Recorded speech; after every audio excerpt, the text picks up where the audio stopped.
అయ్యో అయ్యో అయ్యో, పెద్దవాళ్ళం పెంచిన వాళ్ళం మాతో మాట మాత్రమైనా చెప్పకుండా అంతా నీ ఇష్టం వచ్చినట్టు నిర్ణయం చేసుకోవడమేనా? నా పెళ్లి నేను నిర్ణయించుకోవటం, నా జీవితాన్ని నేను దిద్దుకోవటంలో తప్పే ఉందత్తయ్య. జానకి, పోయే ముందు మీ అమ్మ నాన్న నిన్ను మా చేతుల్లో పెట్టిపోయారు. నీ పెండ్లి పేరంటం ఏదైనా సరే మా ఇష్టం మీద మా అనుమతితోనే జరగాలి. అప్పుడేనే వాళ్ళ ఆత్మకు శాంతి, మాకు ఆనందమును. మా అమ్మ నాన్న ఉంటే నా మాట కాదనేవారు కాదు, నా ఇష్ట ప్రకారం ఈ పెళ్లి జరిపించేవారు. మీ ఆనందం కోసం నా మనసు చంపుకోలేను, నా అభిప్రాయం మార్చుకోలేను. నోర్మోయ్, మేం చెప్పినట్టు చేయాలి, మేం చూసిన సంబంధమే చేసుకోవాలి. కాదంటే కాళ్ళు చేతులు కట్టి మరీ చేస్తాం. అదే మీ ఉద్దేశం అయితే ఈ క్షణమే ఇక్కడి నుంచి వెళ్ళిపోతాను. ఎక్కడికి పోతావే? నీ దారిని నువ్వు పోయి ఎవరినోడిని చేసుకుంటే చూస్తూ ఊరుకోవడానికి మేమేం చేతగాని వాళ్ళం కాదు. మావయ్య వదలండి. వదలడం కాదు, దాన్ని గదిలో పడేసి తాళం వేయండి. వదలండి వదలండి వదలండి, నన్ను వదలండి వదలండి. నా దగ్గర నీ ఆత్మ. వదలండి. ఇది మీకు న్యాయం కాదు. మళ్ళీ వదలండి. మాట్లాడతా. వదలండి. నన్ను వదలండి. మావయ్య. మర్యాదగా నేను చెప్పినట్టు చేస్తావా? సరే, లేదా మెడ నుంచి పెళ్లి చేస్తాను. ఏం చేస్తావో, ఎవరంటే వస్తాడో నేను చూస్తాను.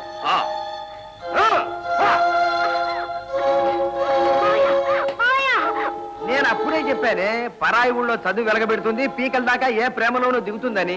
అది చెప్పింది కాబట్టి సరిపోయింది. చెప్పకుండా ఏకంగా పెళ్లి చేసుకుని వాడిని వెంటబెట్టుకునే వస్తే ఇంకేముంది, వీధి పాలు అయ్యేవాళ్ళం. ఏమైనా సరే, ఇంతకాలం గార్డియన్ గా ఉన్నందుకు దాని ఆస్తిలో సగమైనా మనకు రావాలి. సగవా? మిగతాది మొత్తం అంతా మనకే రావాలి. ఎన్నో ఏళ్ల నుంచి మనం ఈ బంగ్లాలో ఉండడం, ఈ కారులో తిరగడం, ఈ నౌకర్లతో సేవలు చేయించుకోవడానికి అన్నిటికీ అలవాటు పడ్డాం. ఇప్పుడు ఇవన్నీ వదిలిపెట్టి ఎలా అండి బ్రతకడం? అన్నయ్య అన్నయ్య, ఏం తమ్మయ్య, ఊరి మీద బలాదురు తిరగటం అయిందా? కోపకు చేరావు? ఇంకా తిరుగుతును, కానీ అప్పుల వాళ్ళు వేట కుక్కల్లా తిరుగుతున్నారు. అందుకని డబ్బు కావాలంటావు? నేను కాదన్నయ్య, అప్పుల వాళ్ళు. ఒరేయ్, చస్తే ఇవ్వను. చేట్ల పేక తాగుడు రేసులకని నీ ఇష్టం వచ్చినట్టు అప్పులు చేస్తుంటే నేను తీర్చాలా?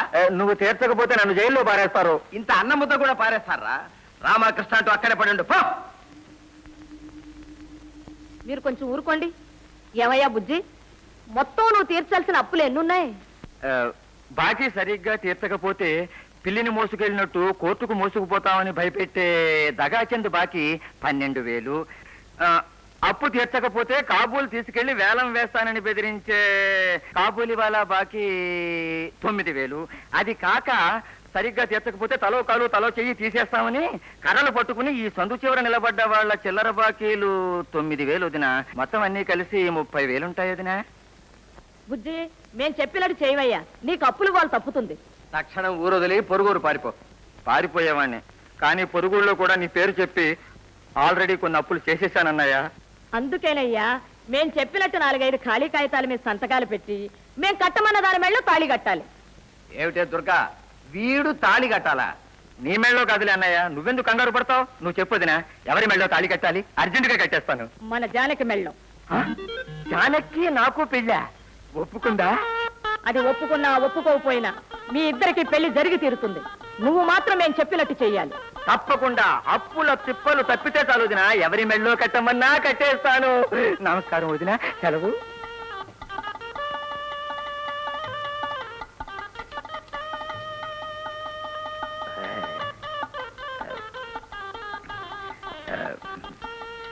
జానకి జానకి, నీకు నాకు పెళ్ళంట. నాకిప్పుడే తెలిసింది, నీకు చెబుదామని వచ్చాను. మా అన్నగారి అల్పబుద్ధులు, మా వదిన గారి ఎత్తులు అన్నీ నీకు బాగా తెలుసు. అందుకని నిన్ను ప్రత్యేకంగా కలుసుకుని ఈ విషయాలన్నీ చెప్పాలని వచ్చాను. కాబట్టి నువ్వు మాట్లాడకుండా నా వెంట వచ్చేసేయ్. అప్పుడు మన ఇద్దరం హాయిగా దర్జాగా ఎక్కడికైనా వెళ్ళి పెళ్లి చేసుకున్నాం. ఆ తర్వాత నువ్వు నాకు పెళ్ళైపోయింది, చట్ట ప్రకారం ఈ ఆస్తి అంతా నాకే దక్కుతుంది అని ఒక్క లాయర్ నోటీసు పారేశావంటే ఈ ఆస్తి అంతా మన చేతికి వచ్చేస్తుంది. అప్పుడు మనం హాయిగా దర్జాగా ఎక్కడైనా బ్రతకచ్చు. ఏమంటాం? మంచి సలహానే, కానీ అత్త మామయ్య మీతో పాటు అదంతా నీకెందుకు? నువ్వు సరే అని ఒక్క మాట చెప్పు, నిన్ను బయటకు తీసుకెళ్లే పూచి నాది. సరేనా? అబ్బా, ముందు సినిమాకి, తర్వాత జోన్.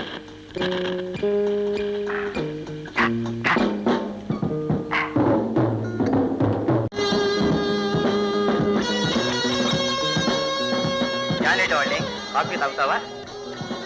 నేను తీసుకొస్తాను, నువ్వు ఇక్కడే ఉండు ప్లీజ్ వెయిట్. ఏమాయ్ 2 స్ట్రాంగ్ కాఫీ స్పెషల్ గా ఉండాలి. కాఫీ అడిగితే గోల్ చేస్తానంటాయా? కంగారు పడిపోయాను. రెడీయా? ఇది కూడా thank you. Hi baby darling, coffee coffee. Johnny darling, coffee చాలా బాగుంది కదా? అచ్చం నీ మొహంలాగే ఎంతో బాగుంది. Correct correct. Thank you.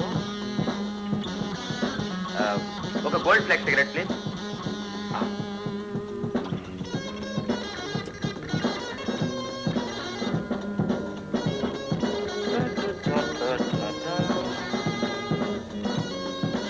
Johnny darling. నా జానీ కదా? నా భార్య మీద చేస్తావా? అది కాదండి, నేను పెళ్లి చేసుకోబోతున్నా. నా పిల్లని పెళ్లి చేసుకుంటా. మీరు పెళ్లి చేసుకున్నారా?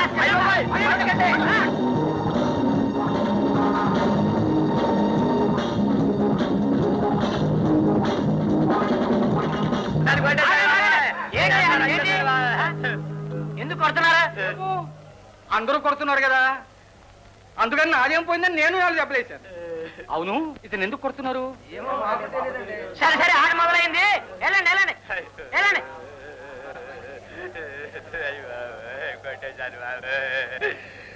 కాఫీ కప్పులు ఇచ్చొచ్చే లోపుగా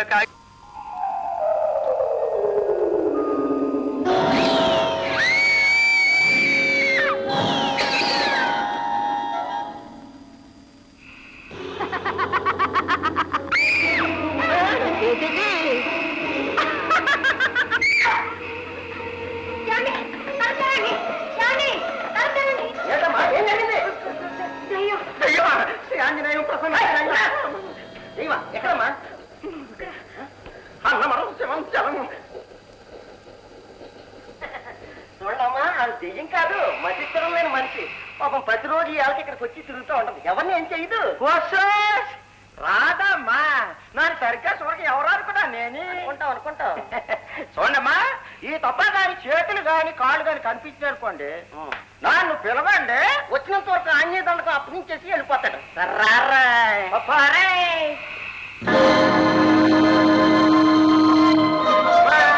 ఈ పేపర్ వదిలేసేయాలా? ఈ ఫోటోలో ఉన్న మనిషి మీకు తెలుసా? తెలుసుంటే చెప్పండమ్మా, నాకు 5,000 రూపాయలు ధర్మం చేస్తున్నారు అవుతారు. ఈ ఫోటోలో ఉన్న ఆయన పెద్ద డాక్టర్. ఆపరేషన్ మానేసి ఒకే ఒక మటర్ చేసి పాడుకోకండి. పట్టుకుని పోలీసు వాళ్ళకి అప్పు చెప్పినాం అనుకోండి, 5,000 రూపాయలు ఇస్తారు. నేను చాలా ప్రయత్నం చేస్తున్నాను. నా గన్న దొరికినాడు లటుక్కులు పట్టుకుని పుడులా పట్టేస్తాను. మీ గన్న తెలిసినమ్మా? లేదు, నాకు తెలీదు, నేను చూడలేదు. ఒకవేళ ఎప్పుడైనా కంటపడ్డాడు అనుకోండి, నన్నే కబురంపండి. ఆ ఈరభద్రకి మాత్రం చెప్పకండి. వస్తానమ్మా.